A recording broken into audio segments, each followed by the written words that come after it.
ਧੰਨ ਸਾਹਿਬ ਸ੍ਰੀ ਗੁਰੂ ਗ੍ਰੰਥ ਸਾਹਿਬ ਜੀ ਦੀ ਅਪਾਰ ਕਿਰਪਾ ਮਿਹਰਮਤ ਦੇ ਸਦਕਾ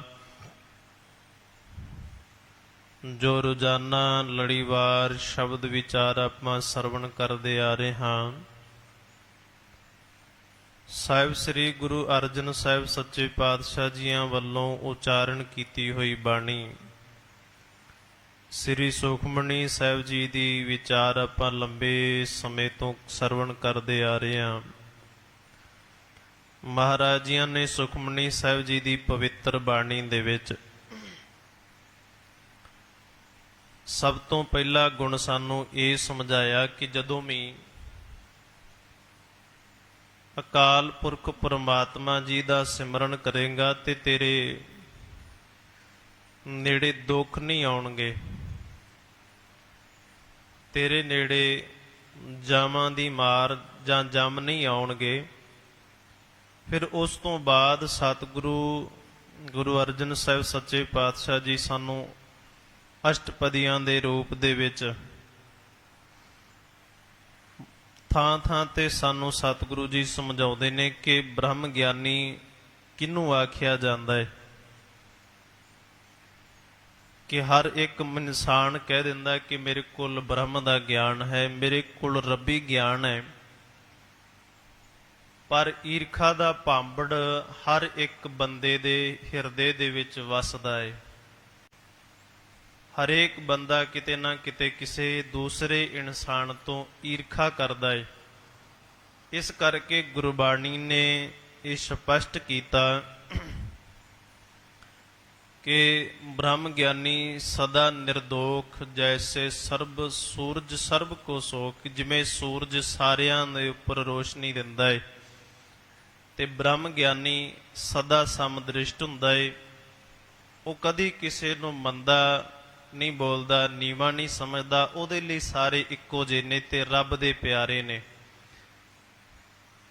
ਤੇ ਜੇ ਅੱਜ ਸਤਿਗੁਰੂ ਜੀ ਨੇ ਸਾਨੂੰ ਪਵਿੱਤਰ ਸ਼ਬਦ ਬਖਸ਼ਿਸ਼ ਕੀਤਾ ਹੈ ਜਿਸ ਦਾ ਸ਼ਲੋਕ ਇਹ ਹੈ ਕਿ ਸੰਤ ਸ਼ਰਨ ਜੋ ਜਨ ਪਰੈ ਸੋ ਜਨ ਉਦਰਨਹਾਰ। ਜੋ ਗੁਰਮੁਖ ਰੱਬ ਦੇ ਪਿਆਰੇ ਸੰਤਾਂ ਦੀ ਸ਼ਰਨ ਦੇ ਵਿੱਚ ਪੈ ਜਾਂਦੇ ਨੇ ਉਹ ਜਨ ਉਦਰਨਹਾਰ ਨੇ, ਉਹ ਉਧਰ ਜਾਂਦੇ ਨੇ, ਉਹ ਸੰਸਾਰ ਦੇ ਵਿੱਚੋਂ ਤਰ ਜਾਂਦੇ ਨੇ। ਪਰ ਕੁਝ ਅਜਿਹੇ ਵੀ ਹੋਣਗੇ ਜਿਹੜੇ ਰੱਬ ਦੇ ਪਿਆਰਿਆਂ ਦੀ ਰੱਬੀ ਇਬਾਦਤ ਕਰਨ ਵਾਲਿਆਂ ਦੀ ਨਿੰਦਿਆ ਕਰਦੇ ਹੋਣਗੇ। ਸੰਤ ਕੀ ਨਿੰਦਾ ਨਾਨਕਾ ਬਹੁਰ ਬਹੁਰ ਅਵਤਾਰ। ਕਿ ਜਿਨ੍ਹਾਂ ਨੇ ਸੰਤਾਂ ਦੀ ਭਲੇ ਪੁਰਸ਼ਾਂ ਦੀ ਨਿੰਦਿਆ ਕੀਤੀ ਉਹਨਾਂ ਦਾ ਜਨਮ ਮਰਨ ਬਣਿਆ ਰਹਿੰਦਾ ਹੈ। ਬਹੁਰ ਬਹੁਰ ਦਾ ਅਰਥ ਹੈ ਦੁਬਾਰਾ ਦੁਬਾਰਾ, ਅਵਤਾਰ ਜਨਮ ਮਰਨ ਦੇ ਗੇਰ ਦੇ ਵਿੱਚ ਪਏ ਰਹਿੰਦੇ ਨੇ। ਤੇ ਸਤਿਗੁਰੂ ਜੀ ਫਿਰ ਅਸ਼ਟਪਦੀ ਦੇ ਵਿੱਚ ਇਸ ਸ਼ਬਦ ਨੂੰ ਪੂਰੀ ਤਰ੍ਹਾਂ ਖੋਲਦੇ ਹਨ। 13ਵੀਂ ਅਸ਼ਟਪਦੀ ਦਾ ਇਹ ਦੂਜਾ ਪਦ ਹੈ ਜਿਹੜਾ ਆਪਾਂ ਸਰਵਣ ਕੀਤਾ ਹੈ। ਮਹਾਰਾਜ ਕਹਿੰਦੇ ਸੰਤ ਕੇ ਦੁਖਣ ਤੇ ਮੁਖ ਭਵੈ, ਸੰਤਨ ਕੇ ਦੁਖਣ ਕਾਗਜੋਂ ਲਵੇ। ਕਹਿੰਦੇ ਨੇ ਵੇਖੋ ਜਿਹੜਾ ਬੰਦਾ ਨਿੰਦਿਆ ਕਰਨ ਵਾਲਾ ਹੈ, ਪਹਿਲੀ ਗੱਲ ਇਹ ਹੈ ਕਿ ਅਸੀਂ ਨਿੰਦਿਆ ਕਰਦੇ ਕਿਉਂ ਹਾਂ। ਨਿੰਦਿਆ ਹਮੇਸ਼ਾ ਹਾਰਿਆ ਹੋਇਆ ਮਨੁੱਖ ਕਰਦਾ ਹੈ, ਜਿਹੜਾ ਆਪਣੀ ਜ਼ਿੰਦਗੀ ਤੋਂ ਹਾਰ ਚੁੱਕਾ ਹੋਵੇ। ਜਿਹਨੇ ਹਮੇਸ਼ਾ ਹਾਰਾਂ ਦਾ ਮੂੰਹ ਦੇਖਿਆ ਹੋਵੇ ਉਹ ਸਫਲਤਾ ਦੇ ਨਾਲ ਜਿੱਤਣਾ ਕਦੇ ਕਿਸੇ ਨੂੰ ਦੱਸ ਨਹੀਂ ਸਕਦਾ ਤੇ ਨਾ ਹੀ ਉਹ ਕਿਸੇ ਨੂੰ ਸਫਲ ਹੁੰਦਿਆਂ ਦੇਖ ਸਕਦਾ ਹੈ।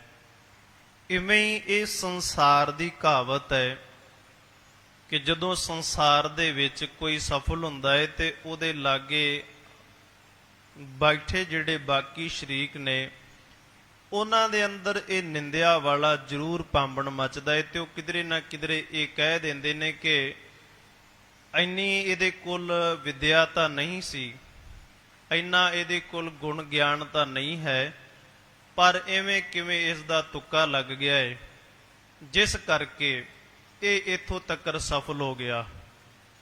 ਔਰ ਇਵੇਂ ਹੀ ਸੰਸਾਰ ਦੇ ਵਿੱਚ ਧਾਰਮਿਕ ਦੁਨੀਆ ਦੇ ਵਿੱਚ ਵੀ ਲੋਕ ਇਵੇਂ ਕਰਦੇ ਨੇ। ਜੋ ਅਕਾਲ ਪੁਰਖ ਪਰਮਾਤਮਾ ਜੀ ਦਾ ਸਿਮਰਨ ਕਰਦੇ ਨੇ, ਬੰਦਗੀ ਕਰਦੇ ਨੇ, ਵਾਹਿਗੁਰੂ ਦਾ ਨਾਮ ਜਪਦੇ ਨੇ, ਉਹਨਾਂ ਲੋਕਾਂ ਨੂੰ, ਉਹਨਾਂ ਗੁਰਮੁਖ ਪਿਆਰਿਆਂ ਦੀ ਵੀ ਇਹ ਨਿੰਦਕ ਲੋਕ ਨਿੰਦਿਆ ਕਰਨੋਂ ਹਟਦੇ ਨਹੀਂ। ਕਹਿੰਦੇ ਸਿਮਰਨ ਕਰਨ ਦੇ ਨਾਲ ਕੀ ਹੋਏਗਾ? ਜਿਨ੍ਹਾਂ ਨੇ ਸਿਮਰਨ ਕੀਤਾ, ਜਿਨ੍ਹਾਂ ਨੇ ਬੰਦਗੀ ਕੀਤੀ, ਕਿਹੜਾ ਉਹਨਾਂ ਨੂੰ ਦੁੱਖ ਨਹੀਂ ਮਿਲੇ। ਨਿੰਦਿਆ ਇੱਥੋਂ ਹੀ ਸ਼ੁਰੂ ਹੁੰਦੀ ਹੈ ਨਾ, ਕਿ ਜਿਨ੍ਹਾਂ ਨੇ ਬੰਦਗੀ ਕੀਤੀ ਕਿ ਉਹਨਾਂ ਨੂੰ ਦੁੱਖ ਨਹੀਂ ਮਿਲੇ, ਕਿ ਉਹਨਾਂ ਨੂੰ ਭੁੱਖ ਨਹੀਂ ਕੱਟਣੀ ਪਈ। ਇਹ ਸੰਸਾਰ ਹੈ, ਇੱਥੇ ਜੋ ਕਰਮ ਕੀਤਾ ਜਾਂਦਾ ਕਰੀਏ, ਅੱਗੇ ਜੋ ਹੋਏਗਾ ਸੋ ਦੇਖਿਆ ਜਾਏਗਾ। ਅਗਰ ਰੱਬ ਦਾ ਨਾਮ ਬਚਾਉਣ ਵਾਲਾ ਹੁੰਦਾ, ਜਾਂ ਰੱਬ ਦਾ ਨਾਮ ਇਸ ਸੰਸਾਰ ਦੇ ਵਿੱਚ ਹੁੰਦਾ, ਤੇ ਸੰਸਾਰ ਦੇ ਜੀਵ ਇੱਕ ਦੂਜੇ ਦਾ ਬੁਰਾ ਭਲਾ ਨਾ ਕਰਦੇ, ਜਾਂ ਰੱਬ ਸਾਨੂੰ ਆਣ ਕੇ ਮਿਲ ਜਾਂਦਾ, ਜਾਂ ਦੋਖੀ ਬੰਦਾ ਜਿਹਨੂੰ ਸਜ਼ਾ ਮਿਲ ਰਹੀ ਹੈ, ਉਹ ਕਈ ਵਾਰੀ ਇਵੇਂ ਹੁੰਦਾ ਨਾ ਕਿ ਗੁਨਾਹਗਾਰ ਜਿਹੜਾ ਹੁੰਦਾ ਹੈ, ਗੁਨਾਹਗਾਰ, ਉਹਨੂੰ ਮਾਫੀ ਮਿਲ ਜਾਂਦੀ ਹੈ, ਤੇ ਜਿਹਨੇ ਕੋਈ ਗੁਨਾਹ ਹੀ ਨਹੀਂ ਕੀਤਾ ਹੁੰਦਾ ਉਹਨੂੰ ਸਜ਼ਾ ਮਿਲ ਜਾਂਦੀ ਹੈ। ਤੇ ਅਸੀਂ ਆਪ ਕਹਿ ਦਿੰਨੇ ਆ ਵੀ ਰੱਬ ਹੈ ਨਹੀਂ। ਰੱਬ ਜਿਹੜਾ ਹੈ ਉਹ ਹੈ ਨਹੀਂ। ਅਸਲ ਦੇ ਵਿੱਚ ਇਹ ਸੰਸਾਰੀ ਅਦਾਲਤ ਹੈ, ਤੇ ਸੰਸਾਰ ਦੇ ਵਿੱਚ ਹਰ ਇੱਕ ਚੀਜ਼ ਪੈਸੇ ਨਾਲ ਖਰੀਦੀ ਜਾ ਸਕਦੀ ਹੈ। ਹਰ ਇੱਕ ਚੀਜ਼। ਬੰਦੇ ਨੇ ਕਾਨੂੰਨ ਖਰੀਦਿਆ, ਇੱਥੋਂ ਤੱਕ ਕਿ ਕਈ ਵਾਰੀ ਬੰਦਾ ਕਿਸੇ ਦੀ, ਦੂਸਰੇ ਦੀ ਇੱਜ਼ਤ ਵੀ ਖਰੀਦ ਲੈਂਦਾ ਹੈ ਪੈਸੇ ਨਾਲ। ਸਭ ਤੋਂ ਵੱਡਾ ਕਰਮ ਤਾਂ ਇਹੀ ਹੈ ਨਾ, ਬੰਦਾ ਆਪਣੇ ਆਪ ਨੂੰ ਵੇਚੇ ਨਾ। ਪਰ ਪੈਸਾ ਇੱਕ ਇਹੋ ਜਿਹੀ ਚੀਜ਼ ਹੈ ਕਿ ਬੰਦਾ ਆਪਣੇ ਆਪ ਨੂੰ ਵੀ ਵੇਚ ਦਿੰਦਾ ਹੈ। ਪੈਸੇ ਖਾਤਰ ਆਪਣੇ ਆਪ ਨੂੰ ਵੀ ਵੇਚ ਦਿੰਦਾ ਹੈ। ਤੇ ਸਤਿਗੁਰੂ ਜੀ ਕਹਿੰਦੇ ਨੇ ਵੀ ਇਹ ਰੱਬ ਦੇ ਘਰ ਦੇ ਵਿੱਚ ਇਹ ਪੈਸੇ ਦੀ ਕੋਈ ਅਹਿਮੀਅਤ ਨਹੀਂ ਹੈਗੀ, ਕਿ ਰੱਬ ਦੇ ਘਰ ਦੇ ਵਿੱਚ ਜੇ ਕੋਈ ਚਾਹੇ ਕਿ ਮੈਂ ਪੈਸੇ ਨਾਲ ਧਾਰਮਿਕ ਦੁਨੀਆ ਦੇ ਵਿੱਚ ਜਾ ਕੇ ਰੱਬ ਦੇ ਕਾਨੂੰਨ, ਰੱਬ ਦੇ ਨਿਯਮ ਜਾਂ ਰੱਬ ਦੀ ਕੁਦਰਤ ਨੂੰ ਖਰੀਦ ਲਵਾਂ, ਉਹ ਨਹੀਂ ਖਰੀਦ ਸਕਦਾ। ਉਹ ਪੈਸੇ ਨਾਲ ਨਹੀਂ ਖਰੀਦੀ ਜਾ ਸਕਦੀ, ਕਿਉਂਕਿ ਰੱਬੀ ਕਾਨੂੰਨ ਇੱਕ ਇਹ ਹੈ ਕਿ ਮੌਤ ਜਿਹੜੀ ਹੈ ਉਹ ਸੱਚ ਹੈ, ਅਟੱਲ ਹੈ, ਤੇ ਉਹਦਾ ਪਹੁੰਚਾ, ਉਹਦਾ ਸੁਨੇਹਾ ਹਰੇਕ ਘਰ ਦੇ ਵਿੱਚ ਜਾ ਰਿਹਾ ਹੈ। ਹਰੇਕ ਘਰ ਦੇ ਵਿੱਚ ਉਹਨੇ ਪਹੁੰਚਣਾ ਹੈ। ਤੇ ਇਹ ਗੱਲ ਅਸੀਂ ਸਾਰੇ ਜਾਣਦੇ ਹਾਂ ਵੀ ਮੌਤ ਜਿਹੜੀ ਹੈ ਉਹ ਤਰਸ ਨਹੀਂ ਕਰਦੀ। ਉਹਦਾ ਕਰਮ ਹੀ ਇਹ ਹੈ ਕਿ ਜਿਵੇਂ ਇੱਕ ਬਿੱਛੂ ਦਾ ਜਿਹੜਾ ਕਰਮ ਹੀ ਇਹ ਹੈ ਕਿ ਉਹਨੂੰ ਭਾਵੇਂ ਪਾਣੀ 'ਚ ਡਿੱਗੇ ਨੂੰ ਬਾਹਰ ਕੱਢ ਦਿਓ, ਉਹਨੇ ਤੁਹਾਡੇ ਹੱਥ ਦੇ ਉੱਪਰ ਡੰਗ ਮਾਰ ਹੀ ਦੇਣਾ ਹੈ, ਕਿਉਂਕਿ ਉਹਦਾ ਕਰਮ ਹੀ ਇਹ ਹੈ। ਸੋ ਇਵੇਂ ਮੌਤ ਦਾ ਜਿਹੜਾ ਹੈ ਨਾ, ਉਹਦਾ ਕਰਮ ਹੀ ਇਹ, ਮੌਤ ਦੀ ਡਿਊਟੀ ਇਹ ਲਾਈ ਹੈ ਵੀ ਤੂੰ ਜੀਵਾਂ ਨੂੰ ਲੈ ਕੇ ਆਉਣਾ ਹੈ। ਕਾਲ ਦਾ ਸਮੇਂ ਦੀ ਡਿਊਟੀ ਇਹ ਹੈ। ਸੋ ਹੁਣ ਸਮਾਂ ਤਾਂ ਆਪਣੀ ਡਿਊਟੀ ਤੋਂ ਮੁੱਕਰ ਨਹੀਂ ਸਕਦਾ, ਇਸ ਕਰਕੇ ਉਹਦੇ ਅੰਦਰ ਤਰਸ ਦੀ ਭਾਵਨਾ ਨਹੀਂ ਹੈਗੀ।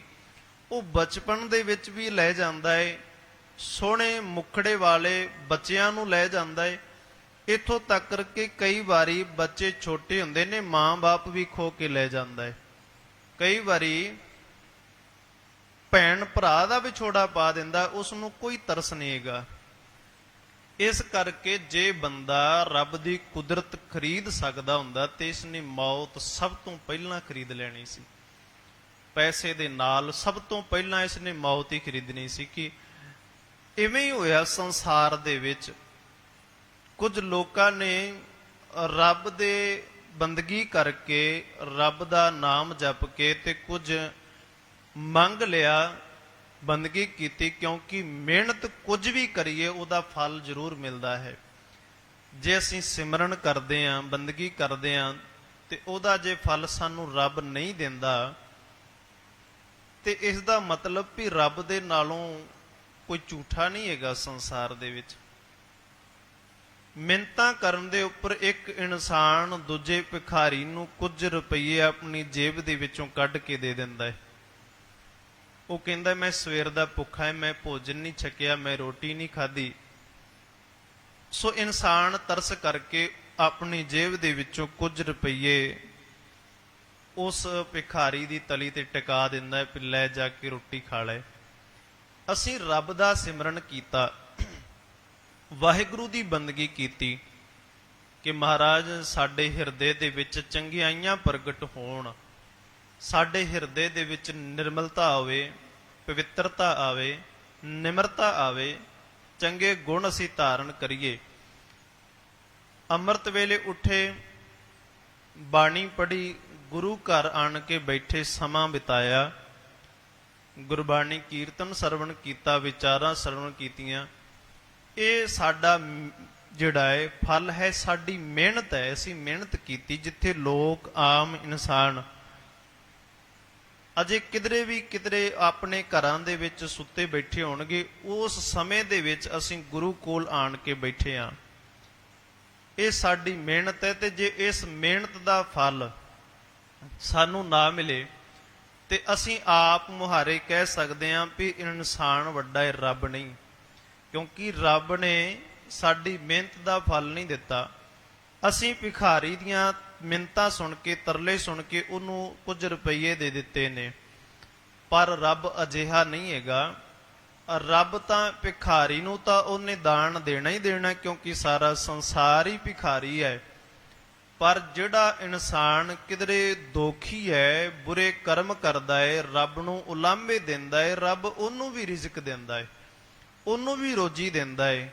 ਕਿਉਂਕਿ ਉਸ ਨੂੰ ਪਤਾ ਹੈ ਕਿ ਇਹ ਮੇਰਾ ਹੀ ਭੇਜਿਆ ਹੋਇਆ, ਸੰਸਾਰ ਦੇ ਵਿੱਚ ਗਿਆ ਹੋਇਆ ਜੀਵ ਹੈ, ਤੇ ਜੇ ਮੈਂ ਹੀ ਇਹਦੇ ਨਾਲ ਵੈਰ ਕਮਾਉਣ ਲੱਗ ਪਿਆ ਤੇ ਇਹਦਾ ਤਾਂ ਕੋਈ ਆਸਰਾ ਹੀ ਨਹੀਂ ਹੈ, ਕਿਹਦੇ ਅੱਗੇ ਜਾ ਕੇ ਅਰਦਾਸ ਕਰੇਗਾ। ਸੋ ਇਸ ਕਰਕੇ ਉਹ ਦੋਖੀਆਂ ਨੂੰ ਵੀ ਰਿਜ਼ਕ ਦਿੰਦਾ ਹੈ, ਭੋਜਨ ਦਿੰਦਾ ਹੈ। ਸੋ ਇਸ ਕਰਕੇ ਬੰਦਾ ਜਿਹੜਾ ਹੈ ਉਹ ਰੱਬ ਦੀ ਬੰਦਗੀ ਕਰਦਾ ਹੈ, ਸਿਮਰਨ ਕਰਦਾ ਹੈ, ਤੇ ਉਸ ਨੂੰ ਉਸ ਦੀ ਮਿਹਨਤ ਦਾ ਫਲ ਜ਼ਰੂਰ ਮਿਲਦਾ ਹੈ, ਉਸ ਨੂੰ ਜ਼ਰੂਰ ਫਲ ਪ੍ਰਾਪਤ ਹੁੰਦਾ ਹੈ।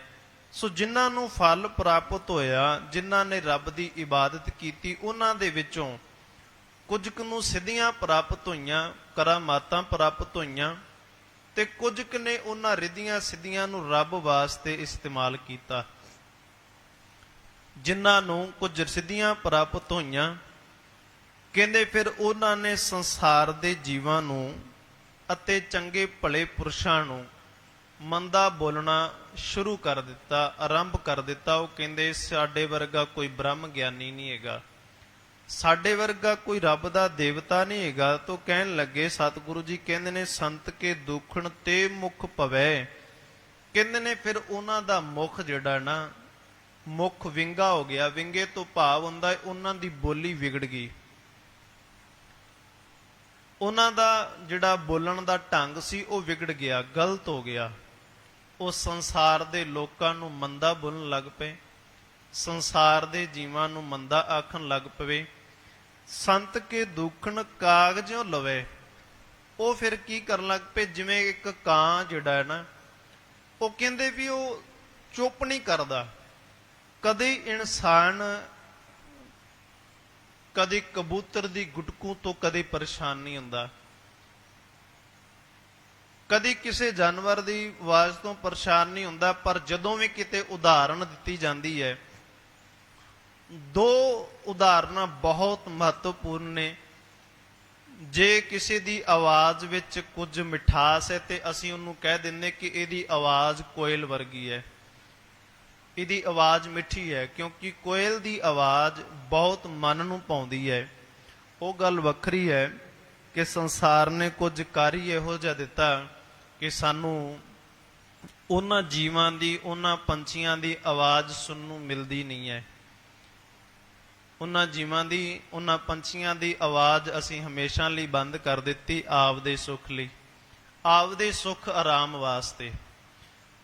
ਸੋ ਇਹ ਗੱਲ ਵੱਖਰੀ ਹੈ। ਸੋ ਜਦੋਂ ਵੀ ਕਿਸੇ ਬੰਦੇ ਨੂੰ ਬੋਲਣੋਂ ਚੁੱਪ ਕਰਾਇਆ ਜਾਂਦਾ ਹੈ ਤੇ ਉਹਨੂੰ ਇੱਕ ਹੀ ਗੱਲ ਆਖੀ ਜਾਂਦੀ ਹੈ ਵੀ ਕਾਂ ਵਾਂਗੂ ਤੂੰ ਕਾਂ ਕਾਂ ਕਰੀ ਜਾਂਦਾ ਹੈ, ਸਿਰ ਖਾਣਾ ਲਿਆ ਏ ਸਾਡਾ।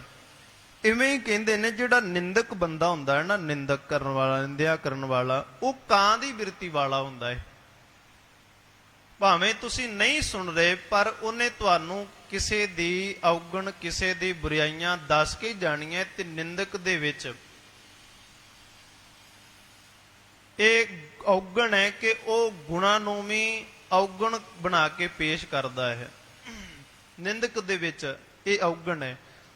ਕਿ ਉਹਨੇ ਤੁਹਾਡੀ ਇਹ ਚੰਗਿਆਈਆਂ, ਤੁਹਾਡੇ ਗੁਣ, ਸ਼ੁਭ ਗੁਣਾਂ ਨੂੰ ਵੀ ਔਗਣ ਵਿੱਚ ਤਬਦੀਲ ਕਰਕੇ ਤੇ ਨਿੰਦਿਆ ਕਰਨੀ ਹੈ, ਦੂਸਰੇ ਦੇ ਸਾਹਮਣੇ ਪੇਸ਼ ਕਰਨਾ ਹੈ। ਸੋ ਉਹ ਹਾਰਿਆ ਹੋਇਆ ਬੰਦਾ ਫਿਰ ਕਾਂ ਵਾਂਗੂ ਕਾਂ ਕਰਦਾ ਰਹਿੰਦਾ ਹੈ ਤੇ ਮੁਖ ਤੋਂ ਜਿਹੜੀ ਉਹਦੀ ਬੋਲੀ ਹੈ ਉਹ ਮਾੜੀ ਹੋ ਜਾਂਦੀ ਹੈ, ਉਹ ਭੈੜੀ ਹੋ ਜਾਂਦੀ ਹੈ। ਪਿਛਲੇ ਦਿਨੀ ਇੱਕ ਇੰਟਰਵਿਊ ਕਹਿ ਲੋ, ਜਾਂ ਜਿਵੇਂ ਥਾਂ ਥਾਂ ਤੇ ਮੀਡੀਆ ਵਾਲੇ ਪੁੱਛਦੇ ਹੁੰਦੇ ਨੇ ਕਿ ਤੁਹਾਨੂੰ ਦੱਸੋ ਵੀ ਇਹ ਜਿਹੜੀ ਗਾਲ ਹੈ ਇਹ ਜ਼ਬਤ ਵੱਧ ਕੌਣ ਕੱਢਦੇ ਨੇ। ਉਹ ਗਾਲ ਸਾਰੇ ਤਕਰੀਬਨ ਮੂੰਹ ਦੇ ਵਿੱਚੋਂ ਬੋਲਦੇ ਨੇ ਕਿ ਨਿੰਦਕ ਬੰਦੇ ਦਾ ਮੁਖ ਕਿਵੇਂ ਭਵਿਆ ਜਾਂਦਾ ਹੈ, ਬੋਲੀ ਕਿਵੇਂ ਵਿਗੜ ਜਾਂਦੀ ਹੈ। ਉਹ ਗਾਲੀ ਕਹਿੰਦੇ ਵੀ ਇਹ ਜਿਹੜੀ ਸਭ ਤੋਂ ਵੱਧ ਜਿਹੜੇ ਨੇ ਉਹ ਸਰਦਾਰ ਲੋਕ ਕੱਢਦੇ ਨੇ। ਠੀਕ ਹੈ, ਸਾਰੇ ਇੱਕੋ ਜਿਹੇ ਨਹੀਂ ਹਨ, ਪਰ ਜਿਹੜੀ ਗੁਰਬਾਣੀ ਹੈ, ਜਿਹੜਾ ਸ਼ਬਦ ਹੈ, ਉਹ ਗੁਰੂ ਗ੍ਰੰਥ ਸਾਹਿਬ ਜੀ ਦੇ ਵਿੱਚ ਮੌਜੂਦ ਹੈ ਕਿ ਪ੍ਰਮਾਤਮਾ ਦੀ ਜਿਹੜੀ ਬੋਲੀ ਹੈ ਉਹ ਭਾਖਿਆ ਭਾਉ ਅਪਾਰ, ਬੜੀ ਮਿੱਠੀ ਬੋਲੀ ਹੈ ਉਹਦੀ। ਭਾਖਿਆ ਤੋਂ ਅਰਥ ਹੁੰਦਾ ਹੈ ਭਾਸ਼ਾ। ਪ੍ਰਮਾਤਮਾ ਦੀ ਜਿਹੜੀ ਬੋਲੀ ਹੈ ਉਹ ਬਹੁਤ ਜ਼ਿਆਦਾ ਮਿੱਠੀ ਹੈ, ਬੜੀ ਜ਼ਿਆਦਾ ਮਿੱਠੀ ਹੈ। ਉਹ ਕਦੀ ਕਿਸੇ ਨੂੰ ਕੌੜਾ ਬੋਲਦਾ ਹੀ ਨਹੀਂ ਹੈ, ਕਿਉਂਕਿ ਉਹਨੂੰ ਕੌੜਾ ਬੋਲਣਾ ਹੀ ਨਹੀਂ ਆਉਂਦਾ ਰੱਬ ਨੂੰ। ਉਹਦੇ ਮੰਨਣ ਵਾਲੇ, ਉਸ ਨੂੰ ਜਪਣ ਵਾਲੇ ਜਦੋਂ ਗਾਲ ਕੱਢਦੇ ਨੇ ਤੇ ਉਹ ਕਹਿੰਦੇ ਵੀ ਸਭ ਤੋਂ ਵੱਧ ਇਹ ਸਰਦਾਰਾਂ ਦੀ ਗਾਲ ਹੈ, ਸਰਦਾਰ ਲੋਕ ਇਹ ਜ਼ਿਆਦਾ ਗਾਲ ਕੱਢਦੇ ਨੇ। ਉਹ ਸਭ ਨੂੰ ਪਤਾ ਹੈ, ਦੱਸਣ ਦੀ ਲੋੜ ਨਹੀਂ। ਸੋ ਇਹਦਾ ਮਤਲਬ ਇਹ ਕੀ ਹੈ? ਇਹਦਾ ਮਤਲਬ ਉਹ ਅਸੀਂ ਸੁਣੀ ਹੈ, ਇੱਕ ਤੋਂ ਸੁਣੀ ਤੇ ਸਾਨੂੰ ਇਉਂ ਲੱਗਾ ਵੀ ਸ਼ਾਇਦ ਇਹਦੇ ਵਿੱਚ ਕੋਈ ਬੜੀ ਪਾਵਰ ਹੈ। ਉਹ ਸਾਡੇ ਬੱਚਿਆਂ ਨੇ ਸੁਣੀ, ਅਸੀਂ ਆਪਣੇ ਬੱਚਿਆਂ ਦੇ ਸਾਹਮਣੇ ਉਹ ਗਾਲ ਕੱਢੀ। ਬੱਚਿਆਂ ਨੇ ਸੁਣੀ, ਫਿਰ ਉਹ ਬਚਪਨ ਤੋਂ ਹੀ ਲੱਗ ਗਏ, ਫਿਰ ਜਿੰਨਾ ਚਿਰ ਉਹ ਮਰ ਨਹੀਂ ਜਾਂਦੇ ਉਹਨਾਂ ਚਿਰ ਉਹਦੇ ਮੁਖ ਦੇ ਵਿੱਚੋਂ, ਉਹਨਾਂ ਦੇ ਮੁਖ ਦੇ ਵਿੱਚੋਂ ਇਹ ਗਾਲ ਬੰਦ ਨਹੀਂ ਹੁੰਦੀ। ਤੇ ਅਸੀਂ ਉਸ ਨੂੰ ਸ਼ਬਦ ਦੇ ਦਿੱਤਾ ਕਿ ਉਹ ਹੈਲਪਿੰਗ ਵਰਬ ਹੈ ਸਾਡਾ, ਉਹ ਸਾਡਾ ਇਸਤੇਮਾਲ ਸ਼ਬਦ ਹੈ ਕਿ ਜਿਹਦੇ ਨਾਲ ਅਸੀਂ ਕੋਈ ਗੱਲ ਸਮਝਾ ਸਕਦੇ ਆ। ਰਸਤੇ ਤੇ ਜਾਓ ਤੁਸੀਂ, ਕਿਧਰੇ ਮਾੜਾ ਮੋਟ ਕਿਤੇ ਕੋਈ ਡਿੱਗ ਪਵੇ ਜਾਂ ਕਿਸੇ ਨੂੰ ਕੋਈ ਸਾਈਡ ਲੱਗ ਜਵੇ, ਕੋਈ ਮਾਫੀ ਵਾਲਾ ਸ਼ਬਦ ਨਹੀਂ ਹੈਗਾ ਕਿਸੇ ਕੋਲ, ਕੋਈ ਕਿਸੇ ਨੂੰ ਮਾਫ ਨਹੀਂ ਕਰਦਾ, ਸਗੋਂ ਕਿ ਸਭ ਤੋਂ ਪਹਿਲਾਂ ਗਾਲਾਂ ਕੱਢਦਾ ਹੈ। ਇਹ ਨਿੰਦਕ ਬੰਦੇ ਦੀ ਨਿਸ਼ਾਨੀ ਹੈ, ਭਾਵੇਂ ਕਿ ਉਹਨੇ ਕਿੰਨਾ ਵੱਡੀ ਧਾਰਮਿਕ ਲਿਬਾਸ ਪਹਿਨਿਆ ਹੋਵੇ, ਜੇ ਉਹਦੇ ਮੁਖ ਦੇ ਉੱਪਰ ਮਾਫੀ ਵਾਲਾ ਸ਼ਬਦ ਨਹੀਂ ਹੈਗਾ ਜਾਂ ਕਿਸੇ ਨੂੰ ਮਾਫ ਕਰਨ ਵਾਲੀ ਬਿਰਤੀ ਨਹੀਂ ਹੈਗੀ, ਤੇ ਉਹ ਬੰਦਾ ਆਪ ਮੁਹਾਰੇ ਅੰਦਰ ਤੌਰ ਤੇ ਨਿੰਦਕ ਹੈ। ਤੇ ਗੁਰਬਾਣੀ ਕਹਿੰਦੀ ਵੀ ਉਹਦੀ ਬਿਰਤੀ ਕਾਂ ਵਾਲੀ ਹੈ, ਉਹ ਕਾਂ ਵਾਂਗੂ ਕਾਂ ਕਰਦਾ ਰਹਿੰਦਾ ਹੈ, ਹਮੇਸ਼ਾ ਹੀ ਉਹ ਨਿੰਦਿਆ ਹੀ ਕਰਦਾ ਰਹਿੰਦਾ ਹੈ, ਹਮੇਸ਼ਾ ਦੂਸਰਿਆਂ ਦੀ ਨਿੰਦਿਆ ਕਰਦਾ ਰਹਿੰਦਾ ਹੈ। ਤੇ ਸਤਿਗੁਰੂ ਜੀ ਕਹਿੰਦੇ ਨੇ, ਸੰਤ ਕੇ ਦੂਖਣ ਸਰਪ ਜੋਨ ਪਾਏ, ਇਹੋ ਜਿਹੇ ਮਨੁੱਖ ਫਿਰ ਕਹਿੰਦੇ ਨੇ ਸੱਪ ਦੀ ਜੂਨ ਦੇ ਵਿੱਚ ਪੈਂਦੇ ਨੇ। ਸੱਪ ਦੀ ਜੂਨ ਦੇ ਵਿੱਚ ਕਿਉਂ?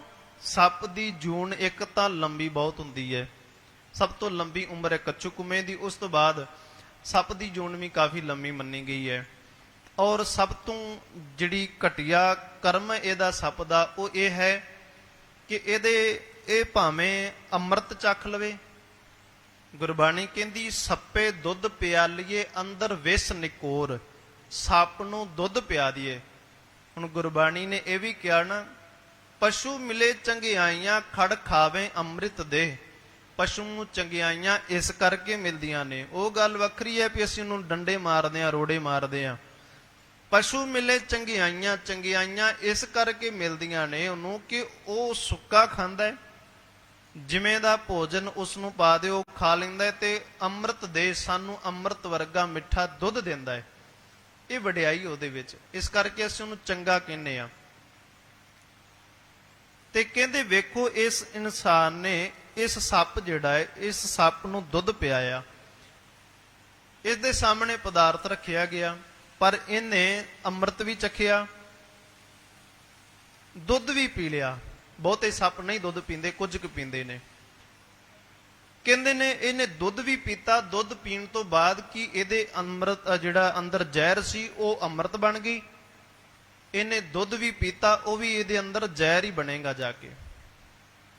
ਸੱਪੇ ਦੁੱਧ ਪਿਆਲੀਏ ਅੰਦਰ ਵਿਸ ਨਿਕੋਰ, ਸੱਪ ਨੂੰ ਦੁੱਧ ਵੀ ਪਿਆ ਦਈਏ, ਉਹਦੇ ਅੰਦਰ ਵਿਸ ਜਿਹੜੀ ਹੈ ਉਹ ਬਣਨੀ ਹੈ, ਕਿਉਂਕਿ ਉਹਦਾ ਕਰਮ ਹੀ ਹੈ।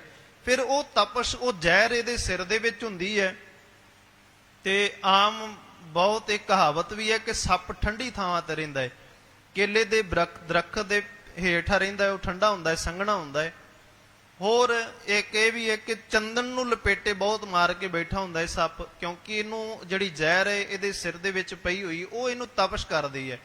ਸੋ ਜੇ ਇਹਨੂੰ ਨਾ ਮਿਲੇ ਕੋਈ ਠੰਡਕ ਕਰਨ ਵਾਲਾ ਤੇ ਕੀ ਕਰਦਾ ਹੈ, ਆਪਣਾ ਹੀ ਸਿਰ ਪਟਕ ਪਟਕ ਕੇ ਕਈ ਵਾਰੀ ਮਰ ਜਾਂਦਾ ਹੈ, ਕਿਉਂਕਿ ਉਹ ਤਪਸ਼ ਜਿਹੜੀ ਉਹ ਜ਼ਹਿਰ ਜਿਹੜੀ ਹੈ ਇਹਨੂੰ ਬਹੁਤ ਸਤਾਉਂਦੀ ਹੈ। ਇਵੇਂ ਨਿੰਦਿਆ ਕਰਨ ਵਾਲਾ ਬੰਦਾ, ਗੁਰਬਾਣੀ ਕਹਿੰਦੀ ਹੈ ਕਿ ਉਹ ਜਿਉਂਦਾ ਜਾਗਦਾ ਸੱਪ ਦੀ ਜੂਨ ਦੇ ਵਿੱਚ ਪਿਆ ਹੋਇਆ ਹੈ, ਥਾਂ ਥਾਂ ਤੇ ਸਿਰ ਪਟਕਦਾ ਪਿਆ ਹੈ। ਖਾਂਦਾ ਉਹ ਭੋਜਨ ਹੈ ਤੇ ਰੋਟੀ ਖਾਣ ਦੇ ਨਾਲ ਖੂਨ ਬਣਦਾ ਹੈ, ਪਰ ਨਿੰਦਾ ਕਰਨ ਵਾਲੇ ਬੰਦੇ ਦੇ ਅੰਦਰ ਜ਼ਹਿਰ ਬਣੀ ਜਾਂਦਾ ਹੈ। ਉਹ ਨਿੰਦਿਆ ਹੀ ਕਰੀ ਜਾਂਦਾ ਹੈ, ਉਹ ਦੂਜਿਆਂ ਨੂੰ ਮਾੜਾ ਹੀ ਆਖੀ ਜਾਂਦਾ ਹੈ। ਤੇ ਕਹਿੰਦੇ ਨੇ ਉਸ ਬੰਦੇ ਦਾ ਫਿਰ ਕਹਿੰਦੇ ਵੀ ਲੈ ਤੂੰ ਜ਼ਹਿਰ ਉਗਲਦਾ ਸੀ ਨਾ, ਇਹ ਕੁਦਰਤੀ ਕਾਨੂੰਨ ਹੈ ਰੱਬ ਦਾ, ਇਹ ਰੱਬ ਦੀ ਇਹ ਕੁਦਰਤ ਹੈ ਵੀ ਜਿਹੋ ਜਿਹਾ ਬੰਦਾ ਕੋਈ ਕਰਮ ਕਰੇਗਾ ਉਹੋ ਜਿਹਾ ਨੂੰ ਫਲ ਮਿਲ ਜਾਂਦਾ ਹੈ। ਤੇ ਕਹਿੰਦੇ ਇਸ ਤਰੀਕੇ ਦੇ ਨਾਲ ਫਿਰ ਰੱਬ ਕਹਿ ਦਿੰਦਾ ਵੀ ਲੈ ਤੂੰ ਜ਼ਹਿਰਾਂ ਉਗਲਦਾ ਸੀ ਨਾ, ਦੂਜਿਆਂ ਨੂੰ ਡਸਦਾ ਸੀ, ਦੂਜਿਆਂ ਦੇ ਹਿਰਦਿਆਂ ਦੇ ਵਿੱਚ ਜ਼ਹਿਰ ਫੈਲਾਉਂਦਾ ਸੀ, ਵੀ ਹੁਣ ਤੂੰ ਜ਼ਹਿਰ ਦੇ ਵਿੱਚ ਰਹਿ ਮੇਰਾ ਵੀਰ, ਜਿੰਨਾ ਚਿਰ ਤੇਰਾ ਜੀ ਕਰਦਾ ਹੈ ਤੂੰ ਜ਼ਹਿਰ ਹੀ ਉਗਲਾਉਣਾ। ਸਰਪ ਜੋਨ ਪਾਏ ਸੰਤ ਕੇ ਦੂਖਣ, ਤ੍ਰਿਗਤ ਜੋਨ ਕਿਰਮਾਏ। ਤੇ ਕਹਿੰਦੇ ਨੇ ਫਿਰ ਤ੍ਰਿਗਤ ਜੋਨ ਦਾ ਅਰਥ ਹੁੰਦਾ ਹੈ ਬਹੁਤ ਭਿਆਨਕ ਕੀੜੇ, ਬੜੇ ਭਿਆਨਕ ਕੀੜੇ। ਕਿੰਨੇ ਕੁ ਕੀੜੇ ਨੇ? ਜੇ ਧਰਤੀ ਦੇ ਵਿਚਲੇ ਕੀੜਿਆਂ ਦੀ ਗੱਲ ਕਰੀਏ ਤੇ ਇੱਕ ਇਨਸਾਨ ਦੇ ਹਿੱਸੇ 1 ਕਰੋੜ ਕੀੜੇ ਆਉਂਦੇ ਨੇ। ਧਰਤੀ ਦੇ ਵਿਚਲੇ ਕੀੜਿਆਂ ਦੀ ਗੱਲ ਕਰੀਏ ਤੇ ਇੱਕ ਇਨਸਾਨ ਦੇ ਹਿੱਸੇ ਦੇ ਵਿੱਚ 1 ਕਰੋੜ ਕੀੜੇ ਜਿਹੜੇ ਨੇ ਉਹ ਆਉਂਦੇ ਨੇ, ਕਿ ਇੰਨੇ ਜ਼ਿਆਦੀਆਂ ਜੂਨੀਆਂ ਦੇ ਵਿੱਚ, ਇੰਨੇ ਭਿਆਨਕ ਕੀੜਿਆਂ ਦੇ ਵਿੱਚ ਇਹਦਾ ਜੀਵਨ ਬਤੀਤ ਹੋਏਗਾ ਜੇ ਇਹ ਨਿੰਦਿਆ ਕਰਦਾ ਹੈ, ਜੇ ਇਹ ਸੰਤਾਂ ਦੀ, ਗੁਰੂਆਂ ਦੀ, ਮਹਾਂਪੁਰਸ਼ਾਂ ਦੀ ਨਿੰਦਿਆ ਕਰਦਾ ਹੈ। ਤੇ ਭਾਈ ਗੁਰਦਾਸ ਜੀ ਨੇ ਫਿਰ ਉਦਾਹਰਨ ਵੀ ਦਿੱਤੀ ਹੈ, ਕਹਿੰਦੇ ਵੀ ਆਓ ਤੁਹਾਨੂੰ ਦੱਸਦੇ ਹਾਂ ਜਿਨ੍ਹਾਂ ਜਿਨ੍ਹਾਂ ਨੇ ਨਿੰਦਿਆ ਕੀਤੀ ਉਹਨਾਂ ਦਾ ਹਾਲ ਕੀ ਹੋਇਆ। ਉਹਨਾਂ ਦਾ ਹਾਲ ਕੀ ਬਣਿਆ? ਕਹਿੰਦੇ ਨਿੰਦਾ ਕੀਤੀ ਹਰਨਾਕਸ਼ ਨੇ। ਪਹਿਲਾਂ ਉਹਨੇ ਰੱਬ ਦੀ ਇਬਾਦਤ ਕੀਤੀ ਤੇ ਰੱਬ ਤੋਂ ਗੁਣ ਲੈ ਲਿਆ, ਫਿਰ ਉਹ ਨਿੰਦਿਆ ਕਰਨ ਲੱਗ ਪਿਆ। ਤੇ ਕਹਿੰਦੇ ਨਿੰਦਾ ਕੀਤੀ ਹਰਨਾਕਸ਼, ਨਿੰਦਾ ਕਰੀ ਹਰਨਾਕਸ਼ ਨੇ, ਵੇਖੋ ਫਲ ਵੱਟੇ। ਵੇਖੋ ਫਲ ਕੀ ਮਿਲਿਆ ਉਹਨੂੰ, ਆਖਰਕਾਰ ਉਹਨੂੰ ਮੌਤ ਮਿਲੀ, ਕਿਉਂਕਿ ਉਸ ਨੇ ਇੱਕ ਛੋਟੇ ਬੱਚੇ ਨੂੰ ਰੱਬ ਦੇ ਨਾਲੋਂ ਤੋੜਨਾ ਚਾਹਿਆ। ਤੇ ਉਹ ਕਹਿੰਦਾ ਸੀ ਇਹ ਜਪ ਜਲੇ ਹਰਨਾਕਸ਼ ਥਲੇ ਹਰਨਾਕਸ਼। ਉਹ ਨਿੰਦਿਆ ਕਰਨ ਲੱਗ ਪਿਆ, ਕਹਿੰਦਾ ਵੀ ਜਸ ਤੇਰਾ ਰੱਬ ਕਿੱਥੇ ਆ? ਆ ਥੰਮ ਗਰਮ ਥੰਮ ਪਿਆ, ਇਸ ਥੰਮ ਨੂੰ ਜੱਫੀ ਪਾ, ਮੈਂ ਵੇਖਾਂਗਾ ਤੇਰਾ ਰੱਬ ਕਿੱਥੇ ਹੈ। ਫਿਰ ਨਰਸਿੰਘ ਰੂਪ ਹੋਏ ਪ੍ਰਗਟਿਆ। ਨਰਸਿੰਘ ਰੂਪ ਨਾ ਮਨੁੱਖ ਸੀ ਨਾ ਜਾਨਵਰ ਸੀ। ਨਰ ਦਾ ਅਰਥ ਹੈ ਇਨਸਾਨ, ਸਿੰਘ ਦਾ ਅਰਥ ਹੈ ਸ਼ੇਰ। ਇਵੇਂ ਹੋ ਕੇ ਪ੍ਰਗਟਿਆ, ਉਹਦਾ ਅੰਤ ਕੀਤਾ। ਲੰਕ ਲੁਟਾਈ ਰਾਵਣੇ, ਲੰਕ ਲੁਟਾਈ ਰਾਵਣੇ। ਕਹਿੰਦੇ ਲੰਕ ਜਿਹੜੀ ਉਹ ਰਾਵਣ ਨੇ ਉਟਾ ਦਿੱਤੀ। ਲਸ਼ਕਰ ਸਭ ਖੱਟੇ, ਜਿਹੜੀ ਉਹਦੇ ਲਸ਼ਕਰ ਸੀ, ਜਿਹੜੀ ਉਹਦੀ ਫੌਜ ਸੀਗੀ, ਉਹ ਵੀ ਖਤਮ ਹੋ ਗਈ। ਮਸਤਕ 10 ਕੱਟੇ, ਉਹਦੇ ਜਿਹੜੇ 10 ਸਿਰ ਸੀਗੇ ਉਹ ਕੱਟ ਦਿੱਤੇ ਗਏ। ਕਿਉਂ? ਕਿਉਂਕਿ ਉਹ ਵਿਸ਼ਨੂੰ ਦਾ ਪਹਿਲਾਂ ਦਵਾਰਪਾਲ ਸੀਗਾ। ਜਿਹੜਾ ਰਾਵਣ ਸੀ ਉਹ ਪਹਿਲਾਂ ਵਿਸ਼ਨੂੰ ਦਾ ਦਵਾਰਪਾਲ ਸੀਗਾ, ਜਿਹਨੂੰ ਆਪਾਂ ਗੇਟ ਕੀਪਰ ਕਹਿੰਦੇ ਆ। ਇਸ ਨੇ ਕੀ ਕੀਤਾ? ਫਿਰ ਵਿਸ਼ਨੂੰ ਦੀ ਨਿੰਦਿਆ ਕਰਨ ਲੱਗ ਪਿਆ।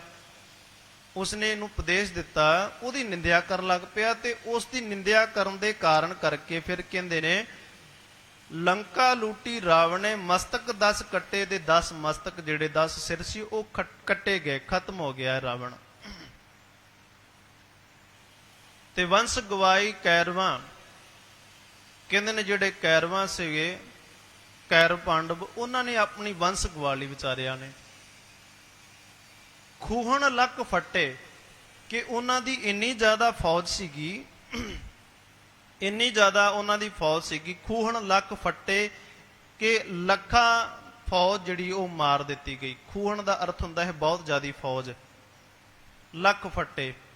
ਤੇ ਇਸੇ ਤਰੀਕੇ ਦੇ ਨਾਲ ਕਹਿੰਦੇ ਨੇ ਕੰਸ ਨੇ, ਕੰਸ ਗਿਆ ਸਨ ਲਸ਼ਕਰੇ, ਲਸ਼ਕਰ ਦੇ ਸਮੇਤ ਕੰਸ ਵੀ ਵਿਨਾਸ਼ ਹੋ ਗਿਆ। ਦੈਂਤ ਸਭ ਛੱਟੇ, ਜਿਹਦੇ ਜਿਹੜੇ ਦੈਂਤ ਸੀਗੇ ਬਾਕੀ ਉਹ ਵੀ ਖਤਮ ਕਰ ਦਿੱਤੇ ਗਏ। ਕਿਉਂ? ਕਿਉਂਕਿ ਉਸਨੇ ਵੀ ਨਿੰਦਿਆ ਕੀਤੀ ਹੈ ਆਪਣੇ ਗੁਰੂ ਦੀ। ਇਸੇ ਤਰੀਕੇ ਦੇ ਨਾਲ ਜਿਹੜਾ ਕਿਸੇ ਦੀ ਨਿੰਦਿਆ ਕਰਦਾ ਉਹਦਾ ਅੰਤ ਜ਼ਰੂਰ ਹੁੰਦਾ ਹੈ। ਉਸ ਤੋਂ ਬਾਅਦ ਕਹਿੰਦੇ ਨੇ ਸਿਸਪਾਲ ਦੰਤ ਬਕਰ ਦੇ, ਦੰਤ ਬਕਰ ਸਿਸਪਾਲ ਦੇ ਦੰਦ ਕੀਤੇ ਖੱਟੇ। ਇਹ ਸਿਸਪਾਲ ਸੀ ਜਿਹੜਾ, ਇੱਕ ਮੰਨਿਆ ਜਾਂਦਾ ਕਿ ਇਹਦੇ 3 ਨੇਤਰ ਸੀਗੇ ਤੇ ਜਿਹੜੇ ਇਹਦੇ ਹੱਥ ਸੀ 3 ਇਹਦੇ ਹੱਥ ਸੀ, ਤੇ ਮਾਪਿਆਂ ਨੇ ਇਹਨੂੰ ਤਿਆਗ ਦਿੱਤਾ, ਮਾਪਿਆਂ ਨੇ ਇਹਨੂੰ ਛੱਡ ਦਿੱਤਾ। ਪਰ ਆਕਾਸ਼ ਬਾਣੀ ਹੋਈ ਵੀ ਪੁੱਤਰ ਚੰਗਾ ਹੈ, ਇਸ ਨੂੰ ਪਾਲੋ, ਇਹ ਬਹੁਤ ਬਲਵਾਨ ਯੋਧਾ ਹੋਏਗਾ। ਪਰ ਜਿਵੇਂ ਉਹਨੂੰ ਪਾਲਿਆ ਗਿਆ, ਵੱਡਾ ਹੋਇਆ, ਤੇ ਇਹ ਕ੍ਰਿਸ਼ਨ ਜੀਆਂ ਦੇ ਨਾਲ ਮੁਕਾਬਲਾ ਕਰਨ ਲੱਗ ਪਿਆ, ਉਹਨਾਂ ਦੇ ਨਾਲ ਯੁੱਧ ਕੀਤਾ, ਤੇ ਜਿਹਦੇ ਵਿੱਚ ਕਹਿੰਦੇ ਨੇ ਇਹ ਮਾਰਿਆ ਜਾਂਦਾ ਹੈ, ਸਿਸਪਾਲ ਜਿਹੜਾ ਮਾਰਿਆ ਜਾਂਦਾ ਹੈ। ਤੇ ਕਹਿੰਦੇ ਇਸ ਤਰੀਕੇ ਦੇ ਨਾਲ ਇਹ ਵੀ ਚਲਾ ਗਿਆ। ਫਿਰ ਕਹਿੰਦੇ ਨਿੰਦਾ ਕੋਈ ਨਾ ਸਿਜਿਓ, ਨਿੰਦਾ ਕਰਨ ਦੇ ਨਾਲ ਅਜੇ ਤੱਕ ਕੋਈ ਵੀ ਨਹੀਂ ਤਰਿਆ, ਜਿਸ ਬੰਦੇ ਨੇ ਨਿੰਦਿਆ ਕੀਤੀ ਉਹ ਕੋਈ ਨਹੀਂ ਤਰਿਆ। ਨਿੰਦਾ ਕੋਈ ਨਾ ਸਿਜਿਓ, ਇਹ ਵੇਦ ਉਵੱਟੇ, ਇਉਂ ਵੇਦ ਉਵੱਟੇ, ਇਹ ਵੇਦਾਂ ਨੇ ਦੱਸਿਆ ਵੀ ਨਿੰਦਿਆ ਕਰਨ ਦੇ ਨਾਲ ਕੋਈ ਤਰਿਆ ਨਹੀਂ ਅਜੇ ਤੱਕ। ਜਿੰਨੇ ਵੀ ਨਿੰਦਿਆ ਕੀਤੀ ਹੈ ਉਹਦਾ ਪਾਰ ਉਤਾਰਾ ਨਹੀਂ ਹੋ ਸਕਿਆ। ਦੁਰਵਾਸੇ ਨੇ ਸਰਾਪ ਦੇ ਜਾਦਵ ਇਉਂ ਤੱਟੇ। ਦੁਰਵਾਸਾ ਸੀ ਜਿਹੜਾ, ਇਹ ਜਾਦਵ ਜਿਹੜੇ ਨੇ, ਇਹ ਉਸ ਦੁਰਵਾਸੇ ਰਿਖੀ ਦੇ ਸਾਹਮਣੇ ਜਾਂਦੇ ਨੇ, ਇੱਕ ਸ਼ਰਾਰਤ ਕਰਦੇ ਨੇ। ਉਹ ਸ਼ਰਾਰਤ ਕੀ ਕਰਦੇ ਨੇ ਕਿ ਆਪਣੇ ਪੇਟ ਦੇ ਉੱਪਰ ਕੁਝ ਲੋਹੇ ਦਾ ਬਰਤਨ ਬੰਨ ਕੇ, ਜਿਸ ਬੱਚੇ ਦੇ ਮੂੰਹ ਦੇ ਉੱਪਰ ਦਾੜੀ ਨਹੀਂ ਸੀਗੀ, ਨਰ ਬੱਚਾ, ਸੋ ਉਸ ਨੂੰ ਕਿਹਾ ਵੀ ਰਿਖੀ ਜੀ ਦੱਸੋ ਇਹਦੇ ਪੇਟ ਦੇ ਵਿੱਚੋਂ ਕੀ ਜਨਮੇਗਾ। ਤੇ ਉਸ ਰਿਖੀ ਨੇ ਬਚਨ ਕਹਿ ਦਿੱਤਾ ਕਿ ਜੋ ਵੀ ਇਹਦੇ ਪੇਟ ਦੇ ਵਿੱਚੋਂ ਜਨਮੇਗਾ ਉਹ ਜਾਦਵਾਂ ਦੀ ਕੁੱਲ ਨੂੰ ਖਤਮ ਕਰ ਦੇਗਾ, ਵਿਨਾਸ਼ਕਾਰੀ ਹੋਏਗਾ, ਤੁਹਾਡੀ ਕੁੱਲ ਖਤਮ ਕਰ ਦੇਗਾ। ਸੋ ਇਹਨਾਂ ਨੇ ਕੀ ਕੀਤਾ ਵੀ ਕਹਿਣ ਲੱਗੇ ਵੀ ਰਿਖੀ ਵੀ ਹੈ, ਇਸ ਕਰਕੇ ਉਸ ਲੋਹੇ ਦੇ ਬਰਤਨ ਨੂੰ ਕੀ ਕੀਤਾ, ਇਹਨਾਂ ਨੇ ਪੱਥਰ ਦੇ ਉੱਪਰ ਘਸਾਇਆ, ਪੱਥਰ ਘਸਾ ਕੇ ਪੱਥਰ ਦੇ ਉੱਪਰ, ਤੇ ਉਸ ਨੂੰ ਬਿਲਕੁਲ ਛੋਟਾ ਜਿਹਾ ਇੱਕ, ਜਿਵੇਂ ਕਹਿ ਲਓ ਕਿ ਕੰਕਰ ਜਿੰਨਾ, ਬਿਲਕੁਲ ਛੋਟਾ ਜਿਹਾ ਪੱਤਰੀ ਜਦੋਂ ਰਹਿ ਗਈ ਤੇ ਲੋਹੇ ਦਾ ਕੰਕਰ ਰਹਿ ਗਿਆ, ਉਸ ਨੂੰ ਇਹਨਾਂ ਨੇ ਪਾਣੀ ਦੇ ਵਿੱਚ ਸੁੱਟ ਦਿੱਤਾ। ਜਦੋਂ ਬਿਲਕੁਲ ਉਹ ਕੱਸ ਗਿਆ ਲੋਹਾ, ਤੇ ਜਿਹੜਾ ਛੋਟਾ ਜਿਹਾ ਟੁਕੜਾ ਰਹਿ ਗਿਆ ਸੀ ਕੋਈ, ਉਹਨੂੰ ਪਾਣੀ ਦੇ ਵਿੱਚ ਸੁੱਟਿਆ ਤੇ ਉਹ ਮੱਛੀ ਨੇ ਖਾ ਲਿਆ। ਮੱਛੀ ਨੂੰ ਸ਼ਿਕਾਰੀ ਨੇ ਫੜਿਆ, ਮਛਵਾਰੇ ਨੇ ਫੜਿਆ, ਤੇ ਕਹਿੰਦੇ ਵੀ ਉਹ ਜਿਹੜੇ ਮੱਛੀ ਨੂੰ ਫੜਿਆ ਸੀ ਉਹਨੇ ਚੀਰਿਆ, ਮੱਛੀ ਨੂੰ ਵੱਢਿਆ, ਤੇ ਉਹਦੇ ਵਿੱਚੋਂ ਜਿਹੜਾ ਲੋਹੇ ਦਾ ਟੁਕੜਾ ਨਿਕਲਿਆ ਉਹਨੇ ਆਪਣੇ ਤੀਰ ਦੇ ਅੱਗੇ ਲਾ ਲਿਆ। ਸੋ ਇਹ ਜਿਹੜੇ ਯਾਦਵ ਸੀ ਇੱਕ ਦਿਨ ਕਿਧਰੇ ਮੇਲੇ ਤੇ ਗਏ, ਤੇ ਜਿੱਥੇ ਉਹ ਪੱਥਰ ਦੇ ਉੱਪਰ ਲੋਹੇ ਨੂੰ ਘਸਾਇਆ ਸੀ ਉੱਥੇ ਸਰਕੰਡਾ ਉਗਿਆ ਸੀ, ਤੇ दारू ਦੇ ਮਦ ਦੇ ਨਸ਼ੇ ਦੇ ਵਿੱਚ ਪਏ ਹੋਣ ਕਰਕੇ ਇਹ ਉੱਥੇ ਇਹਨਾਂ ਦੀ ਆਪਸ ਵਿੱਚ ਲੜਾਈ ਹੋ ਜਾਂਦੀ, ਤੇ ਇਹ ਸਰਕੰਡੇ ਦੇ ਵਿੱਚ ਹੀ ਇੱਕ ਦੂਜੇ ਨੂੰ ਮਾਰ ਕੇ ਮਾਰ ਦਿੰਦੇ ਨੇ, ਤੇ ਬਾਕੀ ਰਹਿ ਗਏ ਕ੍ਰਿਸ਼ਨ ਜੀ। ਸੋ ਇਸ ਚਿੰਤਾ ਦੇ ਵਿੱਚ ਪਏ ਹੋਏ ਕ੍ਰਿਸ਼ਨ ਜੀ ਲੱਤ ਦੇ ਉੱਪਰ ਲੱਤ ਰੱਖ ਕੇ ਪਏ ਸਨ। ਲੱਤ ਦੇ ਉੱਪਰ ਲੱਤ ਰੱਖ ਕੇ, ਇਹ ਜ਼ਿਆਦਾਤਰ ਇਹ ਅਭਿਆਸ ਜਿਹੜਾ ਮੰਜੇ ਦੇ ਉੱਪਰ ਕੀਤਾ ਜਾਂਦਾ, ਲੱਤ ਦੇ ਉੱਪਰ ਲੱਤ ਰੱਖ ਕੇ ਸੌਣਾ। ਪੁਰਾਣੇ ਬਜ਼ੁਰਗ ਬਹੁਤ ਇਸ ਤਰ੍ਹਾਂ ਸੌਂਦੇ ਹੁੰਦੇ ਸਨ। ਕਈ ਵਾਰੀ ਬੱਚੇ ਜਿਹੜੇ ਛੋਟੇ ਨੇ ਉਹ ਵੀ ਇਸ ਤਰ੍ਹਾਂ ਹੀ ਕਰਦੇ ਨੇ, ਲੱਤ ਦੇ ਉੱਪਰ ਲੱਤ ਰੱਖ ਕੇ ਸੁੱਤੇ ਪਏ ਸੀ। ਤੇ ਕ੍ਰਿਸ਼ਨ ਜੀ ਦੇ ਜਿਹੜੇ ਪੈਰ ਦੇ ਵਿੱਚੋਂ ਕੁਝ ਦਿਸਿਆ। ਉਸ ਸ਼ਿਕਾਰੀ ਨੇ ਕੀ ਕੀਤਾ, ਉਹ ਜਿਹੜਾ ਲੋਹਾ ਸੀ ਤੀਰ ਦੇ ਅੱਗੇ ਲੱਗਾ, ਉਸਨੇ ਸਮਝਿਆ ਕਿ ਕਿਤੇ ਹਿਰਨ ਹੈ, ਸੋ ਉਸ ਤੀਰ ਦੇ ਨਾਲ ਵਾਰ ਕੀਤਾ ਤੇ ਕ੍ਰਿਸ਼ਨ ਜੀਆਂ ਦਾ ਘਾਤ ਕਰ ਦਿੱਤਾ। ਦੁਰਵਾਸੇ ਨੇ ਸਰਾਪ ਦੇ ਜਾਦਵ ਇਵ ਤੱਟੇ, ਕਹਿੰਦੇ ਜਾਦਵਾਂ ਦੀ ਕੁੱਲ ਹੀ ਖਤਮ ਕਰ ਦਿੱਤੀ। ਛੋਟੀ ਜੀ ਸ਼ਰਾਰਤ ਕੀਤੀ ਉਹਨਾਂ ਨੇ ਰਿਖੀ ਦੇ ਨਾਲ। ਇਵੇਂ ਜਿਹੜਾ ਬੰਦਾ ਨਿੰਦਿਆ ਕਰਦਾ ਨਾ, ਉਹਦਾ ਘਾਣ ਹੁੰਦਾ ਹੀ ਹੁੰਦਾ ਹੈ। ਸਮਾਂ ਪਾ ਕੇ ਉਹਨਾਂ ਨੇ ਯਤਨ ਕਿੰਨਾ ਕੀਤਾ, ਉਹ ਜਿਹੜੀ ਲੋਹੇ ਦੀ ਬਾਟੀ ਸੀ ਉਹ ਵੀ ਘਸਾ ਦਿੱਤੀ, ਕੁਛ ਛੱਡਿਆ ਨਹੀਂ। ਪਰ ਫਿਰ ਵੀ ਉਹਨਾਂ ਦਾ ਫਲ ਜਿਹੜਾ ਸੀ ਨਾ, ਉਸ ਮਜ਼ਾਕ ਦਾ, ਉਸ ਨਿੰਦਿਆ ਦਾ ਫਲ ਉਹਨਾਂ ਨੂੰ ਭੁਗਤਣਾ ਪਿਆ। ਗੁਰਬਾਣੀ ਗੁਰੂ ਅਰਜਨ ਸਾਹਿਬ ਸੱਚੇ ਪਾਤਸ਼ਾਹ ਜੀ ਕਹਿੰਦੇ ਨੇ, ਇਸ ਤਰੀਕੇ ਦੇ ਨਾਲ ਜੋ ਰੱਬ ਦੇ ਪਿਆਰਿਆਂ ਦੀ ਨਿੰਦਿਆ ਕਰਦਾ ਨਾ, ਉਹਦਾ ਅੰਤ ਇੱਕ ਦਿਨ ਜ਼ਰੂਰ ਹੋਣਾ ਹੈ। ਉਹ ਕਿਸੇ ਵੀ ਵਿਧ ਦੇ ਨਾਲ ਹੋ ਜਾਵੇ, ਇਹ ਤਾਂ ਰੱਬ ਨੇ ਜਾਣਨਾ ਵਿਧ ਕੀ ਬਣਾਉਣੀ ਹੈ। ਸੰਤ ਕੇ ਦੁਖਣ ਤ੍ਰਿਸ਼ਨਾ ਮੈਂ ਜਲੇ, ਤੇ ਜਿਹੜਾ ਸੰਤਾਂ ਦੀ ਭਲਿਆਂ ਦੀ ਨਿੰਦਿਆ ਕਰਦਾ ਹੈ ਉਹ ਤ੍ਰਿਸ਼ਨਾ ਦੇ ਵਿੱਚ, ਤ੍ਰਿਸ਼ਨਾ ਹੁੰਦਾ ਹੈ ਲਾਲਚ ਦੇ ਵਿੱਚ, ਲਾਲਚ ਦੇ ਵਿੱਚ ਸੜਦਾ ਰਹਿੰਦਾ ਹੈ, ਜਲਦਾ ਰਹਿੰਦਾ ਹੈ, ਹਮੇਸ਼ਾ ਹੀ ਲਾਲਚ ਦੇ ਵਿੱਚ ਸੜਦਾ ਰਹਿੰਦਾ ਹੈ। ਸੰਤ ਕੇ ਦੁਖਣ ਸਭ ਕੋ ਛਲੇ, ਤੇ ਕਹਿੰਦੇ ਨੇ ਉਹ ਜਿਹੜਾ ਸੰਤਾਂ ਦਾ ਦੋਖੀ ਹੁੰਦਾ ਹੈ ਉਹ ਕਹਿੰਦਾ ਵੀ ਮੈਂ ਹੀ ਇਕੱਲਾ ਸਿਆਣਾ, ਬਾਕੀ ਸਾਰੇ ਐਵੇਂ ਹੀ ਨੇ।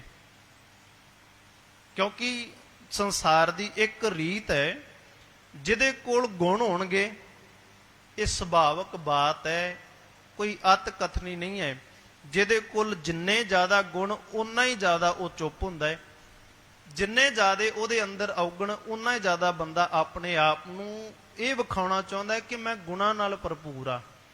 ਕਿਉਂਕਿ ਜਿਹਦੇ ਕੋਲ ਗੁਣ ਹੈਗੇ ਉਹਨੂੰ ਵਿਖਾਉਣ ਦੀ, ਦੱਸਣ ਦੀ ਲੋੜ ਨਹੀਂ ਹੈ। ਉਹਨੇ ਗੁਣ ਕਰਦੇ ਜਾਣੇ, ਪ੍ਰਗਟ ਆਪਣੇ ਆਪ ਹੁੰਦੇ ਜਾਣੇ ਨੇ। ਜਿਹਦੇ ਕੋਲ ਗੁਣ ਹੈ ਕੋਈ ਨਹੀਂ, ਉਹ ਕਹਿੰਦਾ ਵੀ ਮੇਰੇ ਔਗਣ ਜਿਹੜੇ ਨੇ ਉਹ ਛੁਪ ਜਾਣ। ਇਸ ਕਰਕੇ ਉਹਨਾਂ ਔਗਣਾਂ ਦੇ ਉੱਪਰ ਗੁਣਾਂ ਦੀ ਛਤਰੀ ਤਾਨਣ ਵਾਸਤੇ ਉਹ ਆਪਣੀਆਂ ਸਿਫਤਾਂ ਦੇ ਪੁਲ ਬਣਦਾ ਹੈ। ਪਰ ਅਸਲ ਦੇ ਵਿੱਚ ਉਹ ਜਿਵੇਂ ਜਿਵੇਂ ਉਹ ਆਪਣੇ ਗੁਣ ਦੱਸਦਾ ਹੈ, ਉਵੇਂ ਉਵੇਂ ਉਹਦੇ ਔਗਣ ਜਿਹੜੇ ਸੰਸਾਰ ਦੇ ਵਿੱਚ ਪ੍ਰਗਟ ਹੋਣੇ ਆਰੰਭ ਹੋਈ ਜਾਂਦੇ ਨੇ, ਸ਼ੁਰੂ ਹੋ ਜਾਂਦੇ ਨੇ। ਕਿਉਂਕਿ ਇੱਕ ਕੁਦਰਤੀ ਨਿਯਮ ਹੈ ਕਿ ਜੋ ਬੀਜੇਗਾ ਉਹ ਵੱਢਣਾ ਪੈਣਾ ਹੈ। ਕਰਮਾ ਸੰਧੜਾ ਖੇਤ ਹੈ, ਜੋ ਕਿਸੇ ਨੇ ਬੀਜਿਆ। ਤੇ ਇਹ ਗੱਲ ਵੀ ਸੱਚਾਈ ਹੈ ਕਿ ਪਾਜ ਜਿਹੜਾ ਹੈ ਉਹ ਇੱਕ ਨਾ ਇੱਕ ਦਿਨ ਉਗੜਦਾ ਹੈ। ਉਹ ਭਾਵੇਂ ਸੱਚ ਹੋਵੇ ਤੇ ਭਾਵੇਂ ਝੂਠ ਹੋਵੇ, ਪ੍ਰਗਟ ਹੋ ਕੇ ਜ਼ਰੂਰ ਰਹਿੰਦਾ ਹੈ ਇੱਕ ਦਿਨ। ਇਵੇਂ ਕਹਿੰਦੇ ਨੇ, ਸੰਤ ਕੇ ਦੁਖਣ ਤ੍ਰਿਸ਼ਨਾ ਮੈਂ ਜਲੇ, ਸੰਤ ਕੇ ਦੁਖਣ ਸਭ ਕੁ ਛਲੇ, ਸੰਤ ਕੇ ਦੁਖਣ ਤੇਜ ਸਭ ਜਾਏ। ਤੇਜ ਦਾ ਅਰਥ ਹੁੰਦਾ ਹੈ ਉਹਦਾ ਕੋਈ ਵਿਸ਼ਵਾਸ ਨਹੀਂ ਕਰਦਾ, ਫਿਰ ਉਹਦਾ ਕੋਈ ਭਰੋਸਾ ਨਹੀਂ ਕਰਦਾ। ਹੁਣ ਤੇਜ ਕਿਹੜਾ ਸਾਡੇ ਮੁਖ ਦੇ ਉੱਪਰ ਸੂਰਜਮੁਖੀ ਲੱਗਿਆ ਹੋਇਆ ਵੀ ਸਾਡਾ ਬੜਾ ਚਾਨਣ ਹੈ। ਅਸਲ ਦੇ ਵਿੱਚ ਉਸ ਬੰਦੇ ਦਾ ਕੋਈ ਭਰੋਸਾ ਨਹੀਂ ਕਰਦਾ। ਫਿਰ ਜਿਹੜਾ ਨਿੰਦਿਆ ਕਰਦਾ ਹੋਵੇ, ਸਾਨੂੰ ਪਤਾ ਲੱਗ ਜਾਂਦਾ ਵੀ ਐਵੇਂ ਚੰਗਿਆਂ ਬੰਦਿਆਂ ਦੀ ਨਿੰਦਿਆ ਕਰਦਾ ਰਹਿੰਦਾ ਹੈ। ਕਦੀ ਇਸ ਦੇ ਅੰਦਰ ਸ਼ੁਭ ਗੁਣਾ, ਕਦੀ ਕਿਹਦੇ ਅੰਦਰ ਚੰਗੇ ਗੁਣ ਨਹੀਂ ਹੈਗੇ। ਇਹ ਦੂਜਿਆਂ ਨੂੰ ਮੰਦਾ ਹੀ ਆਖਦਾ ਰਹਿੰਦਾ ਹੈ, ਦੂਜਿਆਂ ਨੂੰ ਬੁਰਾ ਹੀ ਆਖਦਾ ਰਹਿੰਦਾ ਹੈ। ਇਸ ਕਰਕੇ ਉਸ ਦਾ ਫਿਰ ਕੋਈ ਵਿਸ਼ਵਾਸ ਤੇ ਕੋਈ ਉਹਦਾ ਭਰੋਸਾ ਨਹੀਂ ਕਰਦਾ, ਜਿਹੜਾ ਦੂਜਿਆਂ ਦੀ ਨਿੰਦਿਆ ਕਰਦਾ ਹੈ। ਸੰਤ ਕੇ ਦੁਖਣ ਨੀਚ ਰਚਾਏ। ਅੱਜ ਸਾਨੂੰ ਗੁਰਬਾਣੀ ਨੇ ਇਹ ਗੱਲ ਤਾਂ ਸਪਸ਼ਟ ਕਰ ਦਿੱਤੀ ਵੀ ਬੰਦਾ ਸ਼ਕਲ ਕਰਕੇ ਜਾਂ ਕੱਪੜਿਆਂ ਕਰਕੇ ਨੀਚ ਨਹੀਂ ਹੁੰਦਾ। ਕਿਉਂਕਿ ਸ਼ਕਲ, ਰੰਗ ਗੋਰਾ ਕਾਲਾ, ਅਸੀਂ ਇਹਦੇ ਵਿੱਚ ਵੀ ਬਹੁਤ ਵਿਚਾਰ ਕਰਦੇ ਹਾਂ। ਔਰ ਉਸ ਤੋਂ ਬਾਅਦ ਦੂਜੀ ਗੱਲ ਆ ਜਾਂਦੀ ਹੈ ਕੱਪੜੇ ਦੀ। ਅਸੀਂ ਇਹ ਨਹੀਂ ਵੇਖਦੇ ਵੀ ਕੱਪੜਾ ਅਗਲੇ ਨੇ ਤਨ ਢੱਕਿਆ ਹੋਇਆ, ਅਸੀਂ ਇਹ ਵੇਖਦੇ ਹਾਂ ਵੀ ਕੱਪੜਾ ਕਿੰਨਾ ਸੋਹਣਾ ਪਾਇਆ ਹੋਇਆ। ਹੁਣ ਜਿਹੜੇ ਧਾਰਮਿਕ ਲੋਕ ਨੇ, ਕਈ ਵਾਰੀ ਉਹਨਾਂ ਕੋਲ ਚੰਗਾ ਲਿਬਾਸ ਨਹੀਂ ਹੁੰਦਾ ਪਰ ਚੰਗੇ ਗੁਣ ਹੁੰਦੇ ਨੇ। ਪਰ ਜਿਹੜੇ ਰਾਜਨੀਤਿਕ ਹੁੰਦੇ ਨੇ ਉਹ ਕਿੰਨੇ ਮਹਿੰਗਾ ਕੱਪੜਾ ਪਾਉਂਦੇ ਨੇ, ਤੇ ਉਹ ਸਾਡੇ ਹੀ ਬੱਚਿਆਂ ਦੇ ਜਾਂ ਸਾਡਾ ਹੀ ਖੂਨ ਲੈ ਕੇ ਮਤ ਦਾਨ ਦਾ ਅਰਥ ਕੀ ਸਮਝਦੇ ਆ? ਅਸੀਂ ਆਪਣੀ ਮਤ ਉਹਨੂੰ ਦਿੱਤੀ ਹੈ, ਅਸੀਂ ਆਪਣਾ ਆਪ ਉਹਨੂੰ ਭੇਟ ਕਰ ਦਿੱਤਾ। ਸੋ ਉਹਨੇ ਸਾਡੀ ਮਤ ਲੈ ਕੇ, ਸਾਡਾ ਆਪਣਾ ਆਪ ਲੈ ਕੇ ਸਾਡੇ ਨਾਲ ਹੀ ਮਜ਼ਾਕ ਕੀਤਾ। ਆਪ ਉਹਨੇ ਮਹਿੰਗਾ ਕੱਪੜਾ ਪਾਇਆ, ਸਾਨੂੰ ਹੀ ਠੱਗਿਆ, ਸਾਨੂੰ ਹੀ ਠੱਗ ਲਿਆ ਉਸਨੇ, ਬੰਦੇ ਨੇ ਸਾਨੂੰ ਹੀ ਠੱਗ ਕੇ ਉਹ ਸਾਨੂੰ ਹੀ ਕਹਿ ਰਿਹਾ ਹੁੰਦਾ ਹੈ ਵੀ ਸੰਸਾਰ ਦੇ ਬਹੁਤੇ ਲੋਕ ਜਿਹੜੇ ਨੇ ਉਹ ਆਪ ਮੁਹਾਰੇ ਚੱਲਦੇ ਨੇ, ਉਹ ਕਾਨੂੰਨ ਦੇ ਅੰਦਰ ਨਹੀਂ ਚੱਲਦੇ, ਉਹ ਚੰਗੇ ਨਹੀਂ ਹੈਗੇ, ਮੁਹਾਵ ਕੇ ਸਾਨੂੰ ਹੀ ਸਾਡੀ ਮਤ ਲੈ ਕੇ ਤੇ ਸਾਨੂੰ ਹੀ ਭੰਡਣਾ ਆਰੰਭ ਕਰ ਦਿੰਦਾ ਹੈ। ਪਰ ਅਸਲ ਦੇ ਵਿੱਚ ਉਹਦੇ ਚੰਗਾ ਕੱਪੜਾ ਵੇਖ ਕੇ ਤੇ ਅਸੀਂ ਉਹਨੂੰ ਕਹਿ ਦਿੰਦੇ ਵੀ ਸ਼ਾਇਦ ਇਹਦੇ ਨਾਲ ਬੈਠਣ ਦੇ ਨਾਲ ਸਾਡੀ ਸ਼ੋਭਾ ਬਹੁਤ ਵਧੇਗੀ। ਪਰ ਇਹ ਅਸੀਂ ਜਾਣਦੇ ਵੀ ਹੁੰਨੇ ਆ ਵੀ ਜਿੰਨਾ ਵੱਡਾ ਇਹ ਔਗਣ ਭਰਿਆ ਹੈ ਉਹਨਾਂ ਕੋਈ ਨਹੀਂ ਹੈ। ਰਾਜਨੀਤਿਕ ਬੰਦੇ, ਰਾਜਨੀਤਿਕ ਹੈ ਹੀ ਇਹੋ ਜਿਹੀ ਹੈ ਕਿ ਉਹਦੇ ਵਿੱਚ ਜੇ ਝੂਠ ਨਹੀਂ ਬੋਲੋਗੇ ਤਾਂ ਤੁਸੀਂ ਪਾਸ ਨਹੀਂ ਹੋ ਸਕਦੇ, ਝੂਠ ਨਹੀਂ ਬੋਲੋਗੇ ਤਾਂ ਤੁਸੀਂ ਸਫਲ ਨਹੀਂ ਹੋ ਸਕਦੇ। ਤੇ ਧਰਮ ਇਹੋ ਜਿਹਾ ਹੈ ਕਿ ਜੇ ਝੂਠ ਬੋਲੋਗੇ ਤੇ ਤੁਸੀਂ ਅਸਫਲ ਹੀ ਅਸਫਲ ਹੋ। ਜਿਸ ਧਾਰਮਿਕ ਦੁਨੀਆ ਦੇ ਵਿੱਚ ਸੱਚੇ ਮਾਰਗ ਤੇ ਚੱਲਣਾ ਤੇ ਸੱਚ ਬੋਲਣਾ ਪੈਂਦਾ, ਤੇ ਸੱਚੇ ਮਾਰਗ ਤੇ ਚੱਲਦਿਆਂ ਹੋਇਆਂ ਕਈ ਵਾਰੀ ਮੁਖ ਦੇ ਉੱਪਰ ਗਾਲਾਂ ਵੀ ਸੁਣਨੀਆਂ ਪੈਂਦੀਆਂ ਨੇ। ਕਈ ਵਾਰੀ ਸੱਚੇ ਮਾਰਗ ਤੇ ਚਲਦਿਆਂ ਚਲਦਿਆਂ ਲੋਕ ਤੁਹਾਨੂੰ ਖਤਮ ਵੀ ਕਰਨ ਵਾਸਤੇ ਤਿਆਰ ਹੋ ਜਾਣਗੇ, ਲੋਕ ਤੁਹਾਨੂੰ ਮਾਰਨ ਵਾਸਤੇ ਤਿਆਰ ਹੋ ਜਾਣਗੇ, ਤੁਹਾਡੇ ਖਾਣੇ 'ਚ ਜ਼ਹਿਰ ਮਿਲਾ ਦੇਣਗੇ, ਤੁਹਾਡੀ ਗੱਡੀ ਦੇ ਥੱਲੇ ਬੰਬ ਲਾਉਣ ਦੀ ਸੋਚਣਗੇ, ਕਈ ਕੁਛ ਕਰਨਗੇ। ਕਰਦੇ ਕਿ ਨਹੀਂ ਕਰਦੇ ਅਸੀਂ ਸੱਚੇ ਬੰਦਿਆਂ ਨੂੰ? ਐਵੇਂ ਹੈਗਾ ਨਾ, ਜਿੰਨੀਆਂ ਧਾਰਮਿਕ ਸੰਸਾਰ ਦੇ ਅੰਦਰ, ਤੁਸੀਂ ਬਾਹਰ ਦੇ ਦੇਸ਼ਾਂ ਦੀ ਛੱਡੋ, ਭਾਰਤ ਦਾ ਭਵਿੱਖ, ਭਾਰਤ ਦਾ ਇਤਿਹਾਸ ਬੋਲ ਕੇ ਵੇਖ ਲਓ। ਜਿਹਨੇ ਸੱਚ ਬੋਲਿਆ ਉਹਦੇ ਖਾਣੇ 'ਚ ਜ਼ਹਿਰ, ਜਿਹਨੇ ਸੱਚੇ ਮਾਰਗ ਤੇ ਚੱਲਿਆ ਉਹਦੀ ਧੌਣ ਲਾ ਦਿੱਤੀ ਗਈ, ਜਿਹੜਾ ਸੱਚੇ ਮਾਰਗ ਤੇ ਚੱਲਿਆ ਉਹਨੂੰ ਧੋਖੇ ਦੇ ਨਾਲ ਫਸਾਇਆ ਗਿਆ, ਝੂਠੇ ਬੰਦਿਆਂ ਨੇ ਰਾਜ ਕੀਤਾ। ਅਸੀਂ ਪੜ੍ਹ ਕੇ ਆਏ ਆ ਨਾ ਭਾਰਤ ਦਾ, ਇਕੱਲੇ ਭਾਰਤ ਦਾ। ਇਹ ਵੇਖ ਲੈਣਾ ਕਿ ਭਾਰਤ ਦਾ, ਇੰਡੀਆ ਦਾ ਕੀ ਇਤਿਹਾਸ, ਤੇ ਜਿਹੜੇ ਸਾਡੇ ਪੁਰਾਣੇ ਪੁਰਖੇ ਸੀਗੇ ਉਹਨਾਂ ਨੂੰ ਰੋਟੀ 'ਚ ਜ਼ਹਿਰ ਦਿੱਤਾ ਗਿਆ, ਧੋਖੇ ਨਾਲ ਮਾਰਿਆ ਗਿਆ, ਕਈ ਤਰ੍ਹਾਂ ਦੇ ਕੁਕਰਮ ਕਰਕੇ ਉਹਨਾਂ ਨੂੰ ਖਤਮ ਕੀਤਾ ਗਿਆ ਕਿ ਇਹ ਮਰ ਜਾਣ ਤਾਂ ਕਿ ਅਸੀਂ ਇੱਥੇ ਰਾਜ ਕਰ ਲਈਏ। ਇਸ ਕਰਕੇ ਕਹਿੰਦੇ ਨੇ ਉਹਦਾ ਤੇਜ ਸਭ ਜਾਏ। ਤੇ ਉਹ ਬੰਦਾ ਸ਼ਕਲ ਕਰਕੇ ਨੀਚ ਨਹੀਂ ਹੈ, ਕੱਪੜਿਆਂ ਕਰਕੇ ਨੀਚ ਨਹੀਂ ਹੈ। ਜਿਹੜਾ ਬੰਦਾ ਦੂਜੇ ਦੀ ਨਿੰਦਿਆ ਕਰਦਾ ਅਸਲ ਦੇ ਵਿੱਚ ਉਹ ਨੀਚ ਹੈ। ਇਨਸਾਨ ਨੀਚ ਨਹੀਂ ਹੈ, ਇਨਸਾਨ ਤੇ ਰੱਬ ਨੇ ਪੈਦਾ ਕੀਤੇ ਆ। ਇਨਸਾਨ ਨੀਚ ਕਿਵੇਂ ਹੋ ਗਿਆ, ਉਹ ਨੀਵਾਂ ਕਿਵੇਂ ਹੋ ਗਿਆ ਜਿਹੜਾ ਬੰਦਾ ਨਿੰਦਿਆ ਕਰਦਾ ਕਿਸੇ ਦੀ, ਉਹ ਭਾਵੇਂ ਚੰਗਾ ਕਿੰਨਾ ਵੀ ਕੱਪੜਾ ਪਾਇਆ ਹੋਵੇ, ਉਹਨੇ ਚੰਗੀ ਸ਼ਕਲ ਕਿੰਨੀ ਵੀ ਹੋਵੇ ਉਹਦੀ, ਪਰ ਉਹ ਨੀਚਾਂ ਦੇ ਵਿੱਚੋਂ ਬਿਲਕੁਲ ਨੀਚ ਹੈ, ਕਿਰਮ ਹੈ ਬੰਦਾ, ਬਿਲਕੁਲ ਵਿਕਾਰੀ ਹੈ, ਜਿਨੇ ਸੰਸਾਰ ਦੇ ਜੀਵਾਂ ਦੀ ਨਿੰਦਿਆ ਕੀਤੀ। ਸੰਤ ਕੇ ਦੋਖੀ ਕੋ ਥਾਉ ਕੋਈ ਨਾਏ, ਉਹਦਾ ਕੋਈ ਥਾਂ ਨਹੀਂ ਹੁੰਦਾ, ਉਹਨੂੰ ਕੋਈ ਜਗ੍ਹਾ ਨਹੀਂ ਹੈਗੀ। ਤੇ ਸਤਿਗੁਰੂ ਜੀ ਕਹਿੰਦੇ ਨੇ ਇਹ ਮਤਾਂ ਸਮਝ ਲੈਣਾ ਕਿ ਨਿੰਦਿਆ ਕਰਨ ਵਾਲੇ ਆ ਤੇਰਾ ਭਲਾ ਨਹੀਂ ਹੋਵੇਗਾ, ਤੂੰ ਗੁਰੂ ਕੋਲੇ ਆ, ਤੈਨੂੰ ਮਹਾਰਾਜ ਸਮਝਾਉਣਗੇ ਨਾਨਕ ਸੰਤ ਭਾਵੇ ਤਾਂ ਉਹੀ ਪੀ ਗਤ ਪਾਏ। ਗੁਰੂ ਨੂੰ ਚੰਗਾ ਲੱਗੇ ਤੇ ਨਿੰਦਕਾਂ ਨੂੰ ਵੀ ਤਾਰ ਲੈਂਦਾ ਹੈ, ਨਿੰਦਕਾਂ ਦਾ ਵੀ ਭਲਾ ਕਰ ਦਿੰਦਾ ਹੈ। ਗੁਰੂ ਅੱਗੇ ਅਸੀਂ ਅਰਦਾਸ ਕਰੀਏ, ਮਹਾਰਾਜ ਜੇ ਕਿਤੇ ਸਾਡੇ ਅੰਦਰ ਵੀ ਇਹੋ ਜਿਹੀ ਕਿਤੇ ਨਿੰਦਿਆ ਵਾਲੀ ਕੋਈ ਭਾਵਨਾ ਹੈਗੀ ਹੈ ਤੇ ਕਿਰਪਾ ਕਰ ਅਸੀਂ ਨਿੰਦਿਆ ਤੋਂ ਆਪਣੇ ਆਪ ਨੂੰ ਹਟਾ ਲਈਏ, ਗੁਰਬਾਣੀ ਨੂੰ ਵੱਧ ਤੋਂ ਵੱਧ ਪੜ੍ਹੀਏ। ਪੜ੍ਹਨ ਦਾ ਮਤਲਬ ਇਹ ਨਹੀਂ ਹੈਗਾ ਵੀ ਸਾਨੂੰ ਰੱਬ ਨੂੰ ਹੀ ਮਿਲਣਾ ਹੈ, ਘੱਟੋ ਘੱਟ ਆਪਣੇ ਆਪ ਨੂੰ ਸਵਾਰਨ ਵਾਸਤੇ ਹੀ ਪੜ੍ਹਦੀ ਹੈ ਵੀ ਗੁਰਬਾਣੀ ਕੀ ਕਹਿਣਾ ਚਾਹੁੰਦੀ ਹੈ। ਗੁਰਬਾਣੀ ਦੇ ਵਿੱਚ ਜਿਹੜਾ ਧਾਰਮਿਕ ਗ੍ਰੰਥ 1430 ਪੰਨਿਆਂ ਦਾ ਲਿਖਿਆ, ਅਕਸਰ ਕੁਝ ਨਾ ਕੁਝ ਤਾਂ ਇਹਦੇ ਵਿੱਚ ਹੋਏਗਾ ਨਾ, ਕੁਝ ਤਾਂ ਸਿੱਖਿਆ ਸਾਨੂੰ ਦਿੱਤੀ ਹੋਏਗੀ। ਇਸ ਕਰਕੇ ਜਿਵੇਂ ਜਿਵੇਂ ਅਸੀਂ ਵੇਦਾਂ ਪੁਰਾਣਾ ਧਾਰਮਿਕ ਗ੍ਰੰਥਾਂ ਤੋਂ ਦੂਰ ਹੋਏ, ਉਵੇਂ ਉਵੇਂ ਇਹ ਨਿੰਦਿਆ ਦਵੈਸ਼ ਭਾਵਨਾ ਬੁਰਾਈਆਂ ਸਾਡੇ ਅੰਦਰ ਵੱਧਦੀਆਂ ਗਈਆਂ। ਗੁਰੂ ਮਹਾਰਾਜ ਸਭ ਸੰਗਤਾਂ ਦੇ ਉੱਪਰ ਮਿਹਰਾਮਤ ਭਰਿਆ ਹੱਥ ਰੱਖਣ, ਸਭਨਾਂ ਨੂੰ ਦੇਹ ਰੋਗਤਾ ਦੀਆਂ ਦਾਤਾਂ ਚੜ੍ਹਦੀ ਕਲਾ ਦਾ ਜੀਵਨ ਬਖਸ਼ਿਸ਼ ਕਰਨ ਜੀ। ਪਿਆਰ ਸਤਿਕਾਰ ਨਾਲ ਆਖੋ ਜੀ ਵਾਹਿਗੁਰੂ ਜੀ ਕਾ ਖਾਲਸਾ, ਵਾਹਿਗੁਰੂ ਜੀ ਕੀ ਫਤਿਹ।